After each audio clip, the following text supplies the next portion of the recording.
If you want to talk about that grind though, because you coached D3 and you played D3. Yeah. And for anyone that thinks D3 is a joke, it isn't. No. I mean, you're talking like most of the guys are still the better players on their high school teams, if not the best player on their high school team. And you go anywhere, you're 17, 18 years old, and there's going to be times you're lining up against a 21, 22-year-old who's been playing college football for 3 or 4 years. That's always going to be a grind. But I think I tell our guys this now, like the freshmen that are coming in, the best thing you can do is come into that first camp in the best shape of your life. Yeah. Because if you got to worry about getting yourself in shape, you're never going to learn what you have to learn. I mean, that was a learn because I didn't, right? So I was in decent shape. I always thought myself to being in decent shape, but like after that freshman year, I was like, man, I really gotta commit to this thing, and I did, and that's what helped me the rest of my career. Talk a lot about this, even if it's with our coaches, when people talk to me about wanting to get into coaching, and you can get into it in multiple different ways, but when you get into it at the Division III level, you kind of get the best of both worlds. Like you're still a GA, so you're still breaking down tape, you're handling equipment, you're uploading video, your data input, you're kind of no job too small, but at the same time, you get to coach a position group, right? So now you're running a room, game planning, you're putting together installs, doing all that sort of stuff. And I think that was great for me, getting that best of both worlds experience early. And also, when you start at a place that you played at, you go from those guys were your friends and your close friends to you're now their coach, right? So then there's that challenge too. But I learned so much those first 2 years and so many things I did wrong. I mean, somehow Coach Haverty trusted me enough my second year coaching to be a special teams coordinator. I mean, I still don't know to this day why he gave me that job, but obviously that was a great experience being, 23, 24-year-old, being a coordinator in college. And really at that time too, we were kind of going through a rebuild. Seeing that, like my senior year, we weren't very good. We might have won 2 or 3 games, and then that next year we won 6, next year we won 7, and kind of being a part of that and kind of seeing that culture shift and being able to just coach some really good kids, whether they were people I was friends with or people I kind of knew since they came in as young freshmen. Got to see them develop by the time they were juniors, and yeah, tremendous experience where I learned so much and kind of developed how I coach now. And so after Fitchburg, you went to Maritime? That's right. That was a great experience too. So I was there for 3 years. So basically my kind of GA role ran out, got my master's at Fitchburg. It was time to,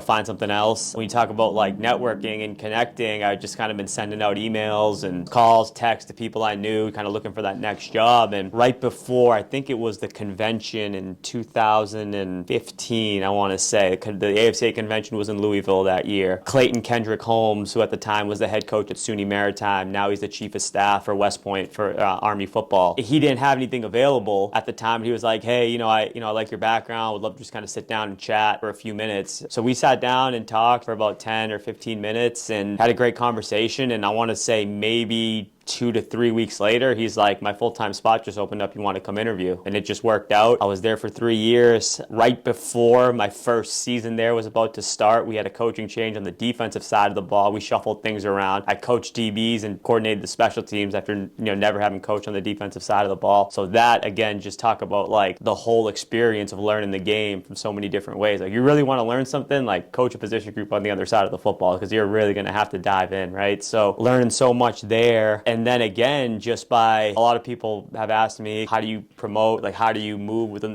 in the profession? And the number one way is just like do your job to the best of your ability, right? Coach Holmes knew that I wanted to be on the offensive side of the ball. He was a triple option guy. We were running option. He kind of wanted to transition out of it, and we had some good conversations. And one day he was like, how would you like to be the offensive coordinator? And it was just like, never would I thought that conversation was going to happen, especially after having moved into the defensive side of the ball. And I was probably 25, and he gave me an opportunity to be an offensive coordinator at the college level. So we've had a couple of really good years on offense there, and that's what led me to my next opportunity.